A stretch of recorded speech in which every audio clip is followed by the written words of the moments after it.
Halo semuanya, selamat datang. Pernah nggak sih ngerasa udah capek-capek belajar, tapi kok hasilnya gitu-gitu aja? Nah, dalam beberapa menit ke depan, kita bakal bongkar kenapa cara kita belajar itu seringnya salah kaprah, dan gimana sains modern bisa ngasih kita semacam kekuatan super buat nguasai apapun. Oke, yuk langsung kita mulai. Ceritanya gini, ada seorang anak laki-laki. Di sekolah, dia tuh bener-bener kesulitan. Guru-gurunya nganggep dia nggak bisa belajar.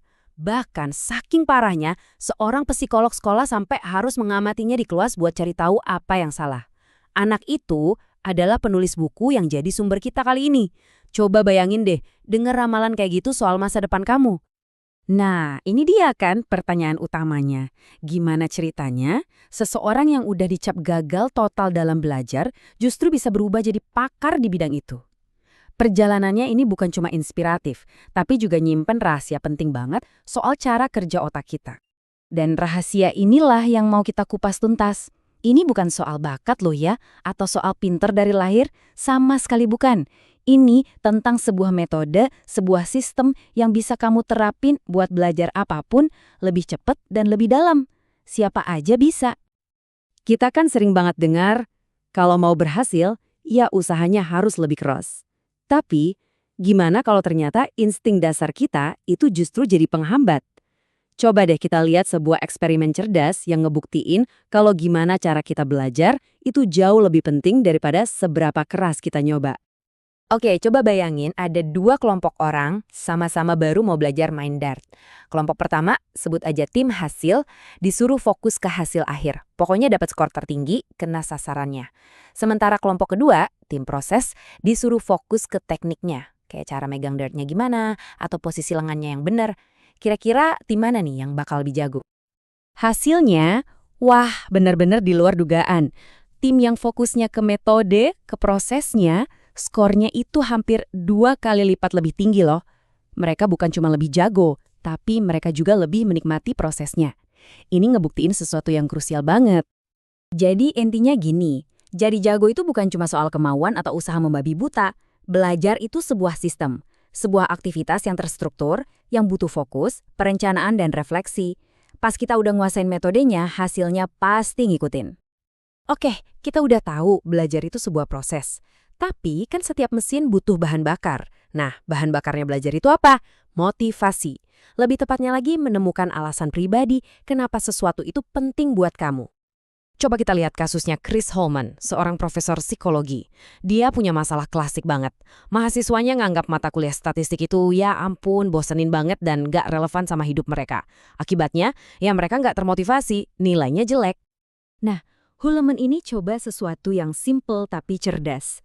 Dia minta mahasiswanya nulis esai pendek, jawab pertanyaan ini. Gimana statistik bisa berguna buat hidup atau karir impian kamu?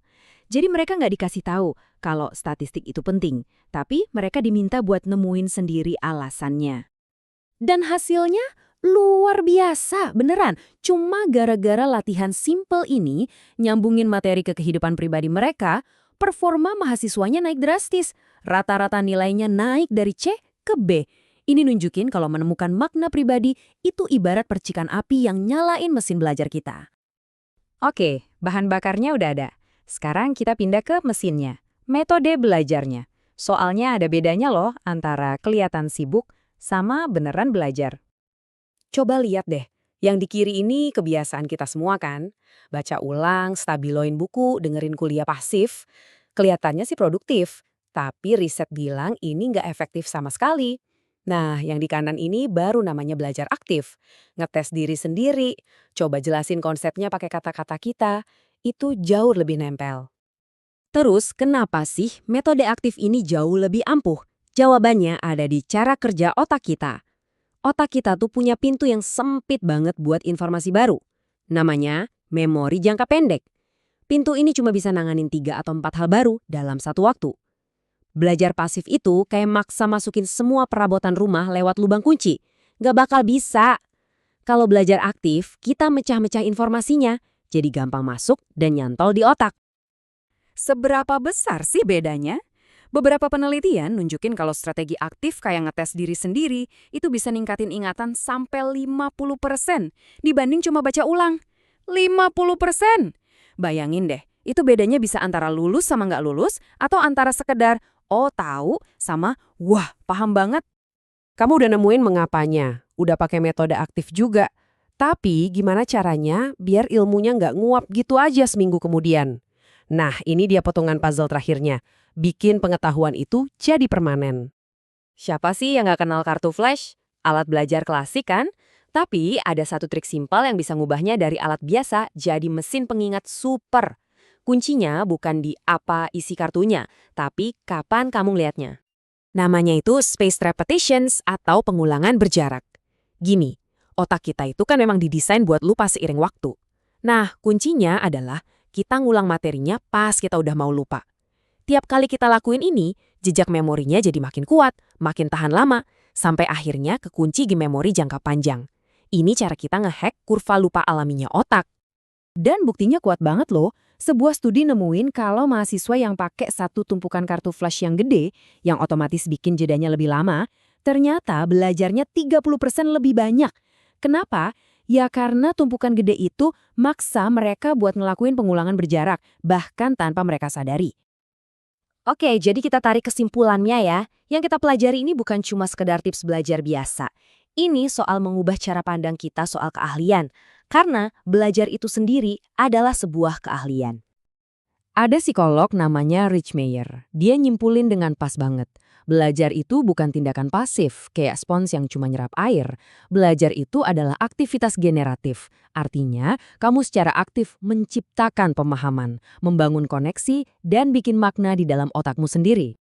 Nah, ini dia kerangka belajar baru buat kamu. Simpel aja, 3 langkah. Pertama, temukan bahan bakarnya. Cari mengapanya, bikin materinya jadi penting buat kamu. Kedua, pakai mesin yang benar. Belajar dengan melakukan, bukan cuma ngeliatin. Dan ketiga, rawat ilmunya. Kasih jeda waktu pas ngulang biar nggak gampang lupa. Pada akhirnya, bisa belajar secara efektif itu salah satu kekuatan super paling berharga yang bisa kita punya di dunia yang serba berubah ini. Pertanyaannya sekarang bukan lagi, bisa nggak ya aku belajar ini? Tapi, oke, aku mau nguasain apa dulu nih? Pilihannya ada di tanganmu.